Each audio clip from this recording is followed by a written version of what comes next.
Hello, and welcome to Based on a True Story, the podcast that compares your favorite Hollywood movies with history. Today, we're going to be learning about the 1997 movie, Donnie Brasco. And who better to help us separate fact from fiction in the movie than Donnie Brasco himself? That's right, today we'll be talking with retired FBI agent Joe Pistone, who's best known for his deep cover work as Donnie Brasco. And joining us will be writer, producer, actor, and friend of Joe's for 22 years, Leo Rossi. Together, Joe and Leo run a podcast called Deep Cover that dives into Joe's deep undercover work. But before we connect with Joe and Leo, let's set up our game. 2 truths and a lie. If you're new to the show, here's how it works. I'm about to say 3 things. 2 of them are true, and that means 1 of them is a lie. Are you ready? Okay, here they are. Number 1, Joe did not visit his family as frequently as we see in the movie. Number 2, Joe's undercover work resulted in 100 convictions, just like the movie shows. And number 3, there really was a lion. Got him? Okay, now, as you're listening to our story today, your challenge is to find the 2 facts scattered somewhere throughout the episode, and by a simple process of elimination, you'll be able to find out which one is a lie. And of course, we'll do a recap at the end of the episode to see how well you did.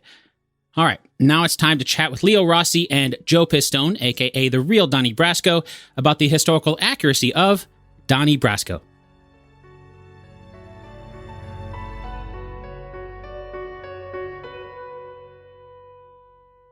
All right, we'll get into some of the details about the true story behind the movie, but first, I want to ask you, Joe, what was it like the first time you saw the movie about you? Overall, do you think it did a good job of capturing the essence of the undercover operation? Well, the first time I saw the completed movie, during the course of the film, you see dailies, what you shot during the day, but you don't see the whole movie. I was in the theater with Johnny Depp. It was funny because near the end, I look at him, he looked at me, and I had a couple tears in my eyes, and he had a couple tears in his eyes because, man, they made a movie about me, about the case, and it's surreal. As far as the movie goes, they were probably 85% on the money. As far as reality, there are some scenes in the movie that strictly Hollywood.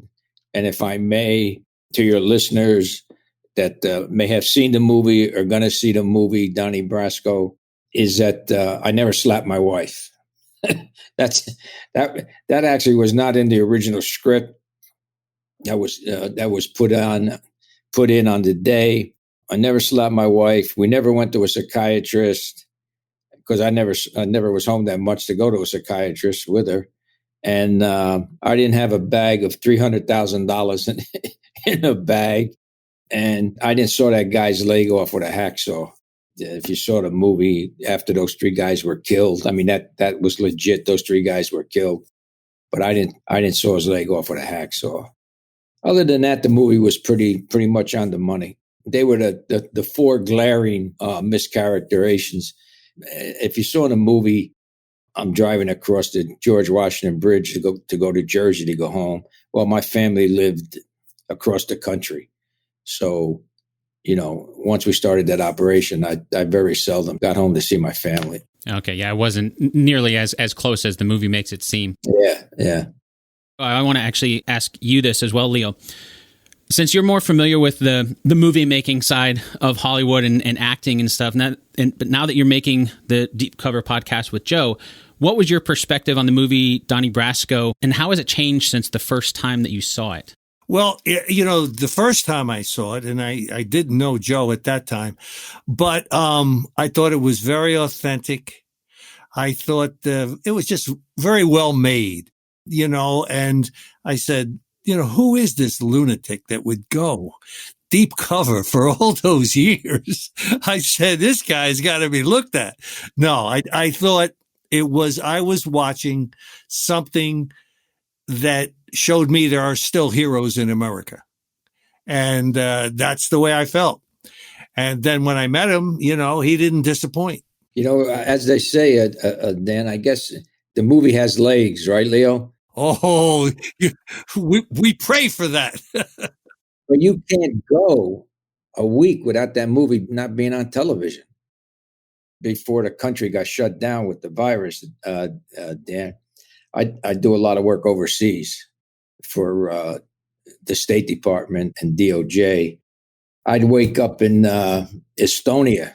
I fall asleep with the television on. I wake up at 3:00 in the morning and I say, Christ, I know that voice. And it's the movie. It's like, it's crazy, but thank God. Thank you, God. Yes. They have that it's one of the top 3 mafia movies that of all time. Yeah. Yeah. And Joe and I talked about this.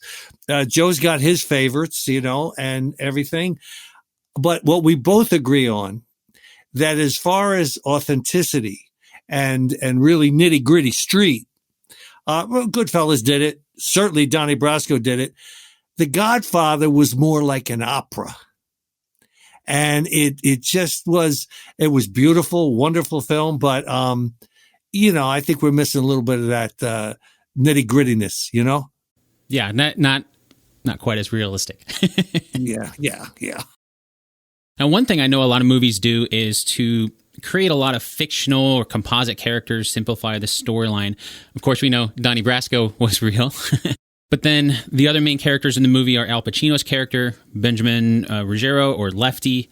And then there's Sonny Black, Nicky, and Paulie are kind of the main characters there. Were they all based on real people? Yes, they were. Michael Madsen played Sonny Black, and of course, Ruggiero was played by Al Pacino. And the other individuals were based on real individuals that were in Sonny's crew, in the crew that I hung around with in the Bonanno family. Now, in the movie, the way that it shows you getting connected with the mob, Joe, is as Don the jeweler. And there's a job at the very beginning of the movie where Lefty asks Don to look at a diamond. The diamond is, according to the movie, fugazi or fake. So that's how the movie shows you getting in with the mob. But what I found interesting was throughout most of the rest of the movie, there's not really any other jewelry-related jobs. Was that actually how you got connected with the mob as a jeweler? Yeah, as a jewel thief. Yeah. And actually, that wasn't my real introduction into any mob guys. Actually, the first family I had infiltrated was the Colombos. And then I moved over to the Bonannos. And that scene in real life came later on when I had first met Ruggiero. Again, they're making a 2-hour movie, so they had to have a good entrance, so to speak. But I actually made contact with the Lucchese's, but I never really hung around with them doing anything illegal. Then I was introduced to the Colombos, and I spent time with the Colombos. And then after having a problem with a couple Colombo guys, I had to get away from them, and that's when I started hanging around with the Bonannos. But that scene came later on in the operation. Okay, so they sped up the timeline quite a bit in the movie. Yeah, exactly. Yeah. Speaking of getting connected, Leo, how did you get connected with Joe and with the idea to start your podcast? Before I answer that, you said speed up the movie. I have movies that I did. I wish they speeded up right through the damn thing. And it lasted 2 minutes. Dan, excuse me, Leo. I don't know if you know, but Leo's made like 109 movies. Yeah, it's actually 112, Joe, but he's made a few since. That's 4 off. That's 3 off. No, when you are filming a movie like that's based on truth, we have a thing in our business. Joe is well aware of it now, and it's called dramatic license. And Joe was on the set all the time. And they still, were trying to push to do things that really didn't happen. But it's, what did you say, Joe? It's about 70% on the money, 75%? Yeah, it's about 85, yeah. All right, but, so it's on the money. But there are some things that they take, liberty with. And they say dramatic license. It's part of the nature of the beast. And what you want to do is make a good movie, and still be authentic. One of those things that they did change that we kind of talked about a little bit earlier, Joe, was when Donnie Brasco is going home to his wife and three kids, and it seems like there's quite a bit of interaction there, but I also noticed there's quite a bit of interaction with the FBI agents where he's handing off tapes. We see written reports and so on. There's one scene where some of the dialogue says, one of the agents says that it's standard operating procedure to have Donnie check in at least once a day, maybe miss a day or two here or there. But as I was watching this, it seemed like for being deep undercover, there's a lot of contact with the family, FBI. How well did the movie do showing your contact with the FBI and your family while you were undercover? Well, I only had one contact agent. It wasn't like that I met with 2-3 guys, and I would meet with him whenever I felt I had any information of value. So, maybe sometimes I'd meet him every 2 weeks. Maybe I'd see him every 3-4 weeks. So that was infrequent. And as I said, my family lived across country, so I didn't see them too often.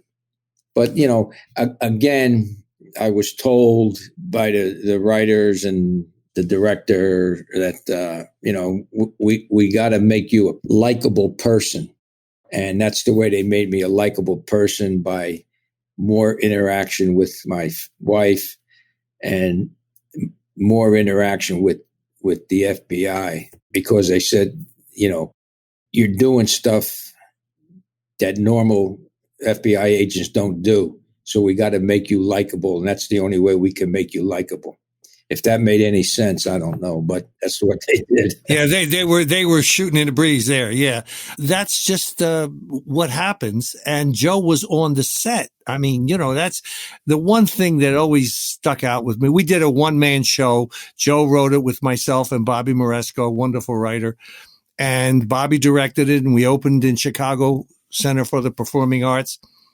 And on opening night, Joe's 3 daughters were there. And afterward, it was a big success. And I got to talking to them. And the one thing they said is, we didn't know how lonely it was for Daddy, because, he wasn't with the wise guys, 24/7, almost. But then he was by himself. And that's quite a sacrifice to make. Yeah. Yeah. And it's one that you don't really think about when you're just watching the movie, because in the movie, you get the sense that, okay, you can pretty much go home whenever you want and see your family, but that's not the case. Yeah, exactly. And they didn't show much of my apartment, and you know what I mean? Just hanging around the apartment. So, yeah, you're right. I mean, now that you think about it, it was a very good observation. I have to ask about the lion. The movie shows it as a gift from Sonny Black to Lefty because he likes animals. And then after that, there's a scene Lefty and Donnie go grab like 40 or 50 hamburgers and feed it through the car window. And later we see it in the parking lot. Was it real? Actually, Dan, we did have a lion. Really? And what happened is that we got it as a cub. And these guys thought that was cute. They forgot that cubs grow up to be lions, And we kept it in the club. Oh, wow. And then it started to get big. And then, then it became, kind of nasty because it was a lion. So what we did was Sonny Black's cousin had a warehouse that was vacant. So we put the lion in the warehouse. And then we go every day and throw it steaks, And then it got to be, this is crazy. What are we doing with this lion? Because number one, the lion was eating $100 a day worth of steaks. And two, who's going in there to clean up the joint, So what we did was they called a wrangler, an animal wrangler. And he says, I don't want the lion. You tell me what you want me to do with it, but I'm not. And this made the New York papers. They said, well, get it, take it to the park and chain it to a tree in the park. What? That makes sense, right? Sure. Yeah. That's what you do with a lion. True story. And once you do that, we'll call the local precinct and tell them, hey, there's a lion chained to the tree. Well, the desk sergeant, he thought it was BS, you know. He thought it was, some drunk guy calling and hallucinating. So what the hell are we going to do? There's this lion chained to a tree in the park. So they got this couple from the neighborhood, and they gave him a couple $100, and they said, hey, look,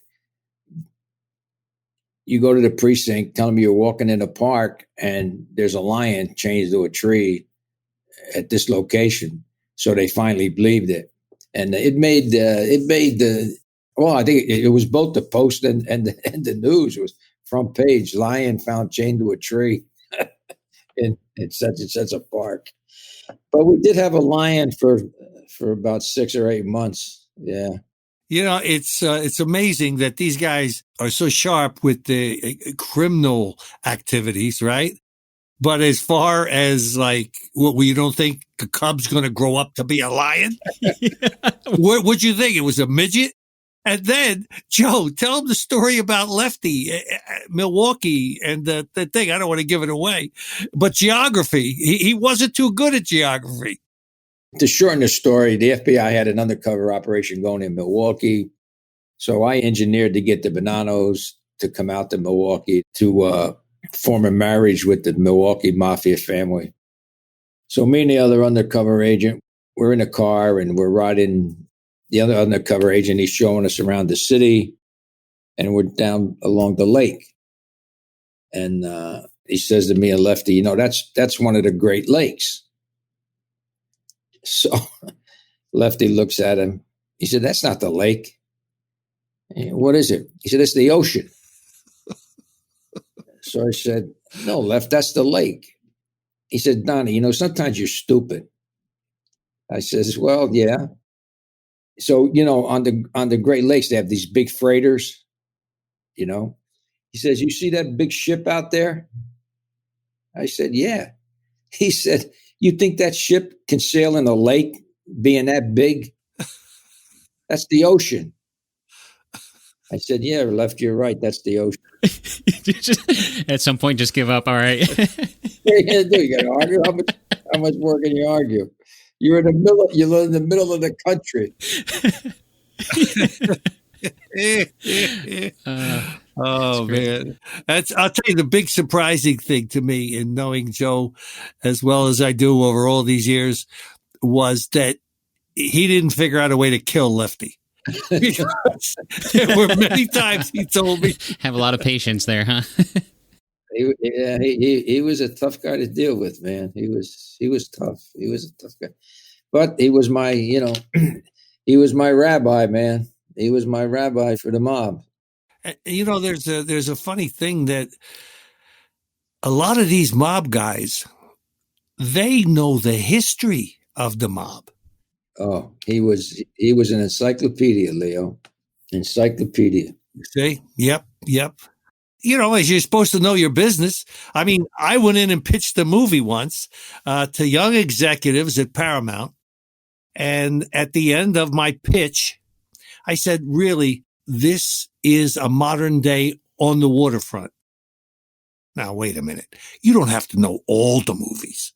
But you better know On the Waterfront if you're in the business. Yeah, better. I mean, and it was blank stares. And I realized they didn't. No, they're not into history of your business anymore, Yeah, it's a different thing. Leo, what's one of your favorite stories that you've learned since starting the podcast and diving in deeper to all that? Really, that Joe does not suffer fools. I've learned this. Joe does not like people that just to show their power position, break balls and try to keep you under their thumb. Okay. And that led to Joe quitting the FBI. And we get into that in the second season. But, yeah. And jealousy. From an outsider looking in, there was a lot of jealousy toward Joe because, they thought that he was just, I don't know what, was it a garden party? He put his life on every night. If you go out, you don't know, but that's probably the biggest. Yeah. Going back to the movie, there were a few times where we see you, Joe, almost getting caught. There's the time at the Japanese restaurant where Donnie refuses to take off his boots. We find out later there's a tape recorder in there. There's another scene where Donnie gets recognized as Joe Pistone by a U.S. attorney named Holman in the airport. And so we see, Donnie has to punch him out to not blow cover. Did any of those close calls actually happen? Yeah, they did. It was a former AUSA that I worked with, and I was in the airport with Sonny Black, and we were going the opposite way. We were going to cross, and he's calling, hey, I hadn't seen him in a long time. And to shut him up, I walked up to him and gave him a crack. And Sonny says, "Why'd you do that?" And I said, "Sonny, the guy was going for my prick. What do you want me to do?" Man, you have to think fast in order to come up with something. Kids pay a lot of money for improv classes. Joe could have taught him a whole bag of tricks, man. Leo, what's a true story that you've learned through the podcast that really stood out to you as being something that was different from the way that the movie shows something happening? You're with guys that, and I always knew there was danger. Okay, we say danger, but what's the line? It's always a friend that does the deed. So these guys that you're getting close to, if you got somebody's nose out of joint, if there was some suspicion, some slip up, I mean, it's all those meetings you go to late at night in warehouses, you could get popped at any one of those. And Joe, nobody could tell him that, everything is just sealed, and no, it's not that way in real life. And there was just many times I said, "You didn't really. Why would you go?" Because I had to go. But Joe, that guy didn't like you. He had to go. And, thank God that it always, he survived it all. I want to ask about the family side of things. We talked a little bit about, how the movie threw a lot of that in and it didn't really happen. But after the operation was over and you got a chance to reconnect with your family more, how did that affect them? And, knowing that these dangers that, they didn't know how lonely it was, but they didn't know all the dangers and all that. And I don't know if, listening to the podcast now, maybe they're hearing some details about things that they didn't know. How did that operation affect your family? Well, the only thing I can say, Dan, is that thankfully, all my kids turned out great. Nobody has ever showed resentment, is what I'm saying, And I think the reason being is that they know the reason why I did it. They know it wasn't because I wanted to get away from the, guys going to undercover because they want to get away from their families or they want to get away from their supervisors. That wasn't the reason I did. I did it because, to me, that was a good way of conducting the investigation. So they knew that I had good intentions in all my because that wasn't the first undercover operation I had, And what the effects is, the only thing I can say is they all turned out to be, good kids. And I think that's a testament to their mother, raising them, and that they knew the real reason why I did my undercover work. And also, once the people meet Maggie, Joe's wife, she's tougher than he is. How's that? Let me just say that. Yeah, well, that's good. I mean, that's good to know, because that is something that, the movie puts a lot of emphasis on the family side and the strain in the marriage and, asking for divorce and with the kids. And so it's good to hear that part of it is not true.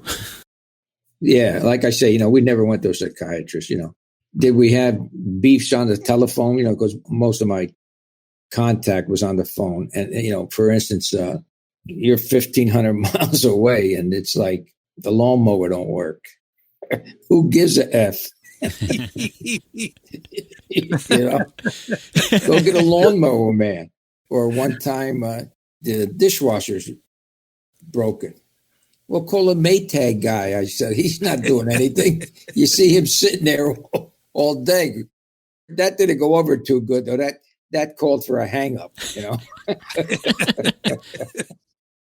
A Joe can be acerbic when he chooses.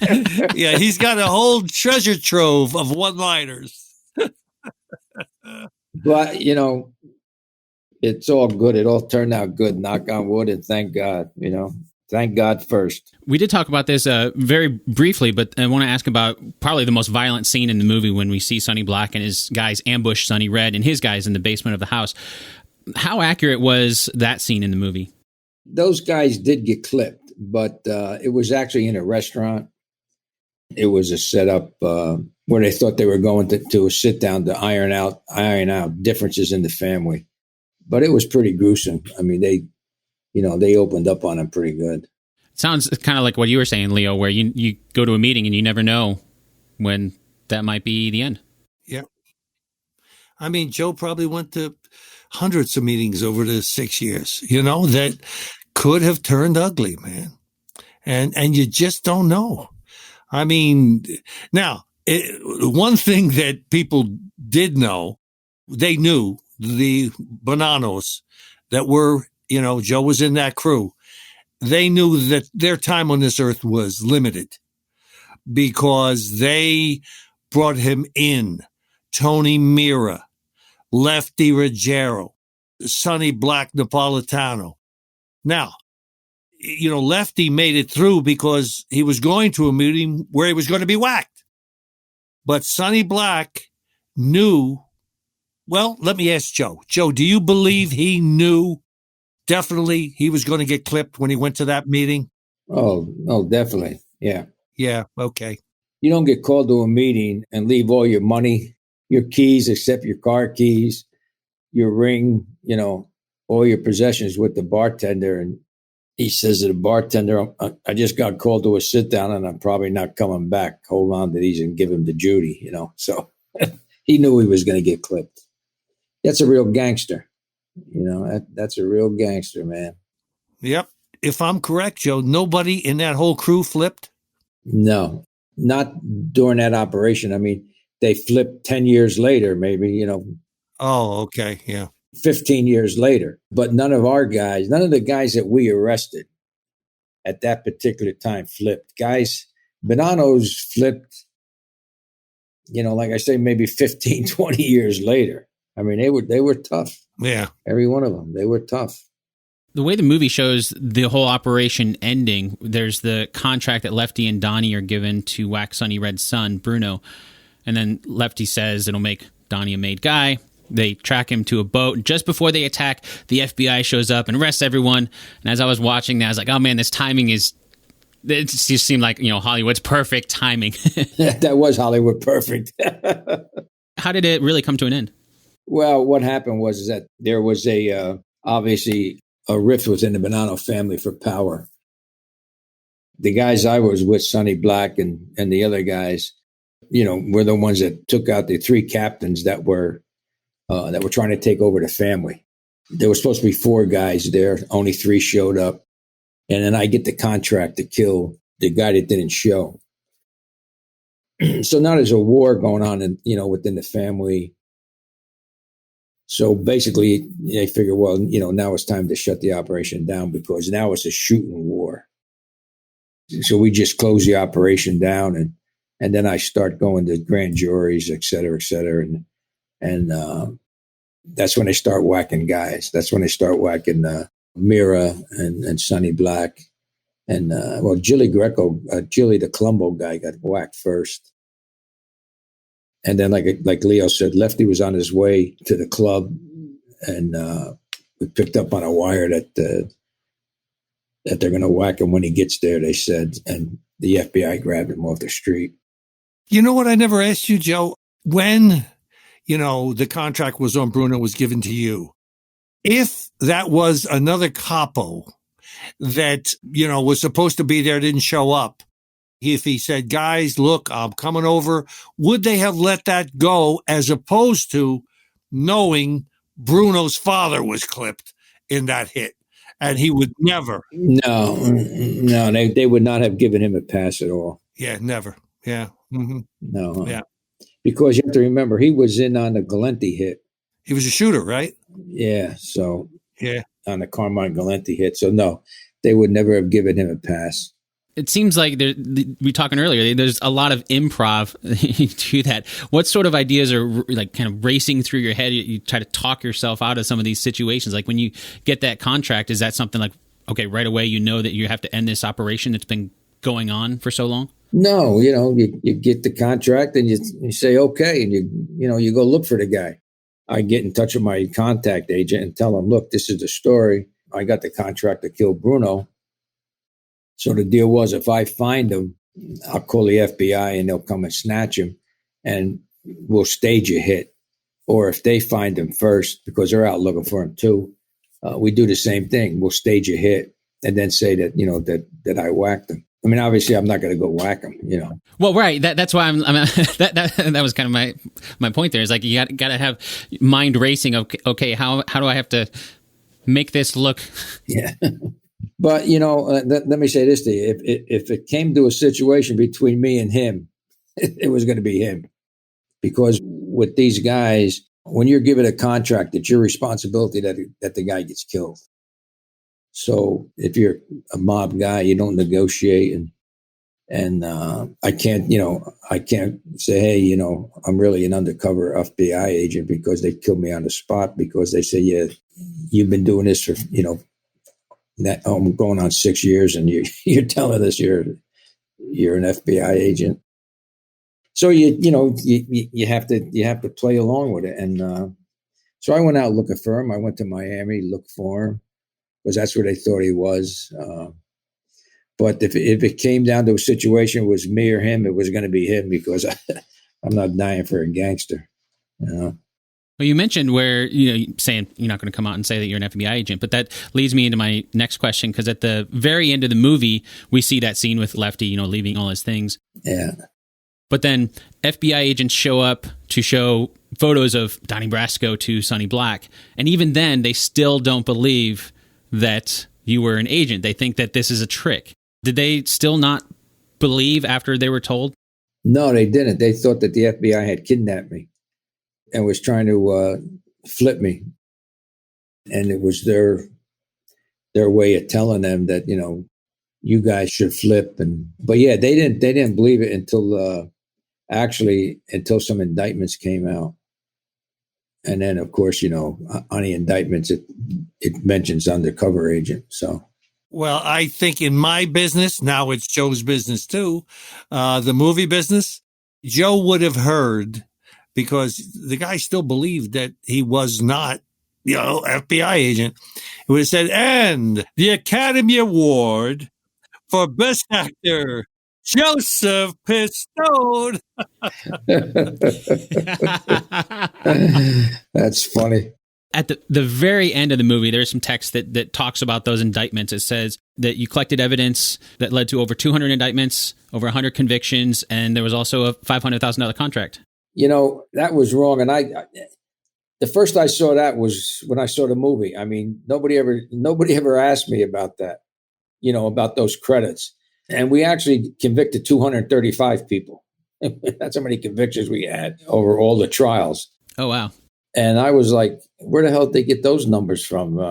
Nobody ever asked me how many convictions we had. And it seems like the simplest thing to fix in a movie too. It's just text. Yeah. Well, they know more than you do.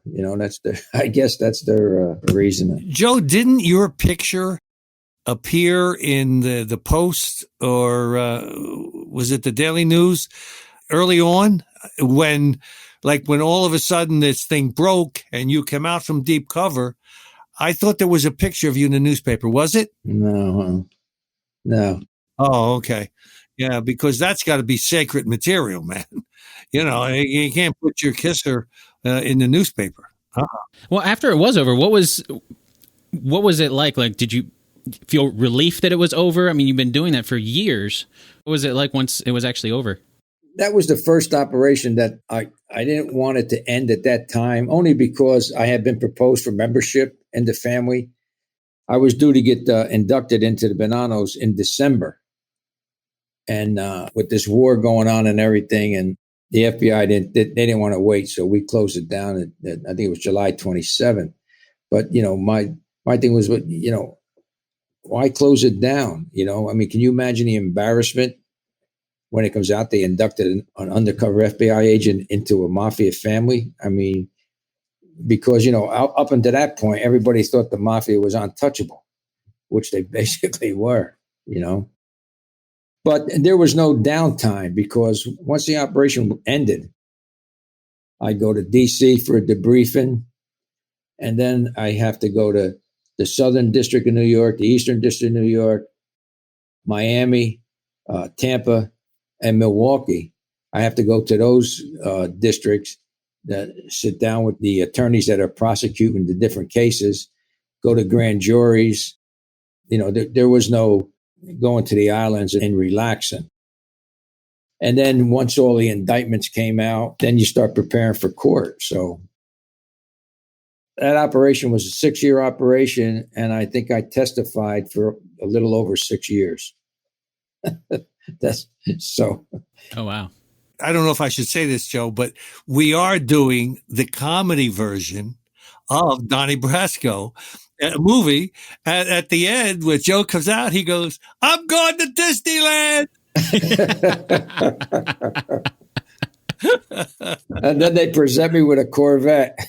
There you go. Is there anything that didn't make it into the movie that you wish had? I would have liked to have seen more of how I engineered. I don't know how much you know about the mafia, Dan, but the mafia has throughout the United States, each family has their own territory where they can conduct their business. One family can't go into another family's territory. And I wish there was more of showing how I was able to form a marriage between the Bonanos and the Milwaukee family to do business, and the Bonanos and Santo Trafficani in Florida to do business. That was just touched on lightly. And what happened in Milwaukee as far as that operation getting blown, I wish that would have been shown more, because there would have been some good danger scenes, if that's the correct word. And then the 3 sit downs that they had over me with this gangster, Tony Mira, where he claimed I stole money from the family. If you get convicted of that, you're dead, because that's one of the things that'll get you killed, stealing money from the family. Luckily, Sonny Black was my lawyer, you know what I mean, at these sit downs. He represented me, and he won all 3 sit downs. But if he loses, I'm dead. They kill you. There ain't no way to get out of it. So it's pretty much like a trial, it sounds like. Yeah, that's basically what it is. They bring their sides and lie. Yeah. Just like politicians, right? When they're having hearings and everything. So they bring their side and they lie. And then, my side was honest because I didn't steal money. But normally it's, they bring their witnesses and they lie, and the other side brings their witnesses and they lie. And, they have a mediator, and he decides, which side wins, and Sonny Black was a stronger advocate, for me. And it was all the truth. I had nothing to lie, because I never stole. One time it was 250,000, and then I don't know what it was another time, because Mira didn't like me. We got into a beef, and he wanted to get rid of me, and that was the best way to get rid of me. So, it sounds like that would be a way to get rid of somebody. If you don't want them, you just pin this on them and. Oh yeah.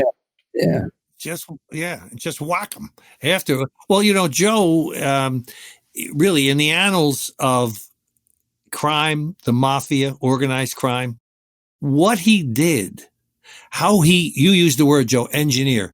He engineered himself into dealing with two heads of families, Frank Bullistreri in Milwaukee and Santo Trafficante in Miami, He shook hands with them, dealt with them. It's unheard of.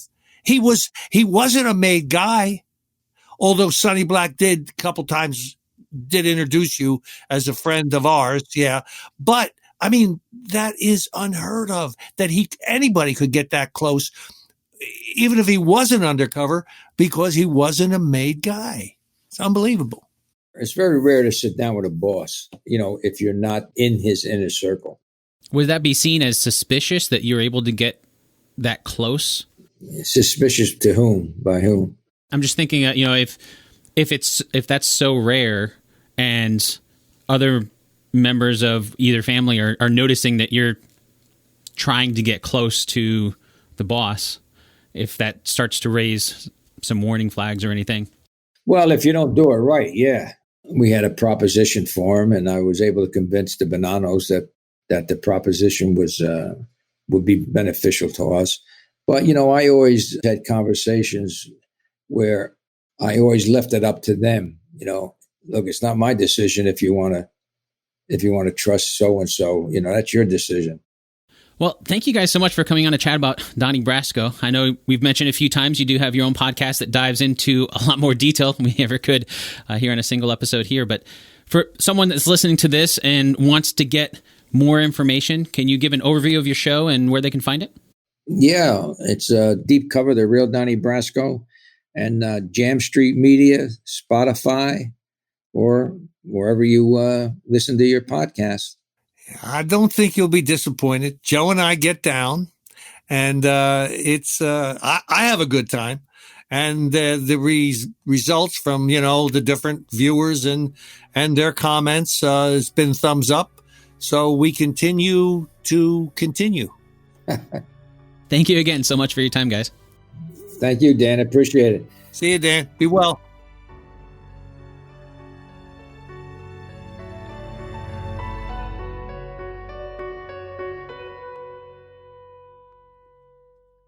This episode of Based on a True Story was produced by me, Dan Lefebvre. And me, Mackenzie Davis.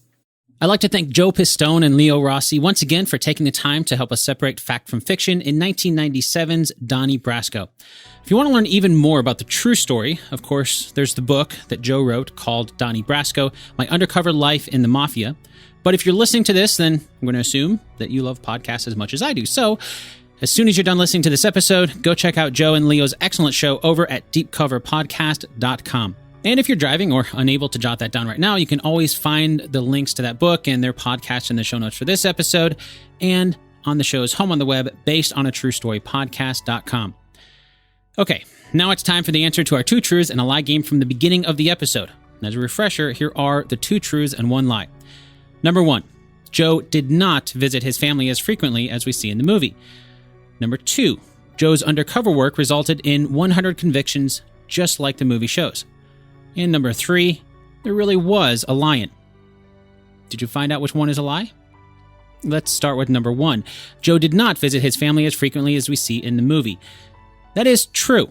Even though the movie depicts Johnny Depp's version of Donnie Brasco driving to his family's house throughout the operation, the truth is that Joe's family was some 1,500 miles away, so he didn't get to visit them all the time like we see in the movie.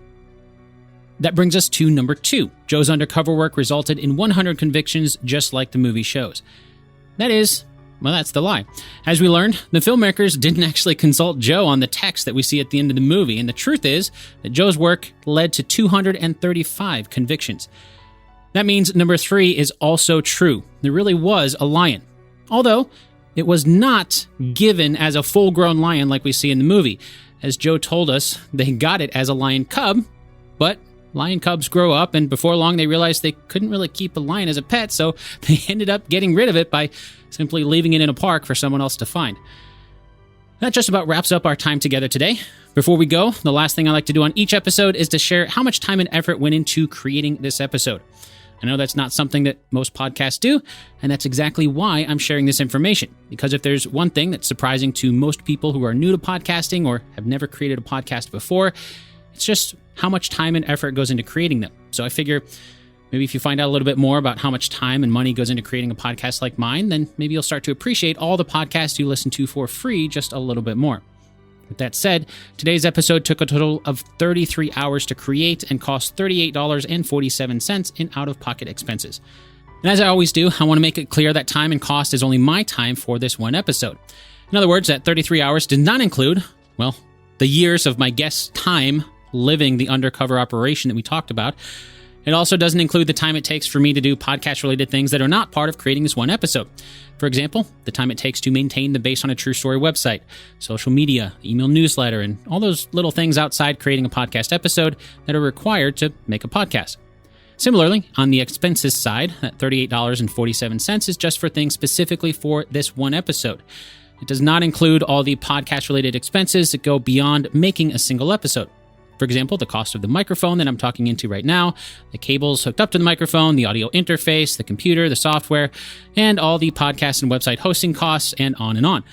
All those things take time to set up and maintain, and they cost money that go beyond things associated with this one episode, but they're all things that are required because if I didn't do those things, there wouldn't be any episodes of Based on a True Story at all.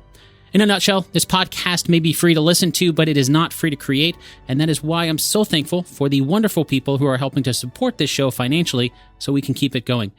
So, if you enjoyed today's episode, I hope you'll consider helping to support the next episode over at basedonatruestorypodcast.com/support. And as a bonus, you'll get access to over 60 exclusive episodes on the producer's feed, with more being added all the time. Over there, we look at how completely fictional movies deal with history and real life to make them seem just a little bit more believable. For example, we covered the history in movies like Pirates of the Caribbean. Did you know that there really was a pirate code? Wasn't really like anything we see in the movie, of course, but it never is it? And there's more. Jurassic Park, the entire Back to the Future franchise, the entire Mummy franchise. Next week, we'll be looking at Inglourious Bastards, and there are so many more. You can find out how to get access to that by supporting the show over at basedonatruestorypodcast.com/support. Once again, that's basedonatruestorypodcast.com/support. Until next time, thanks so much for listening, and I'll chat with you again really soon.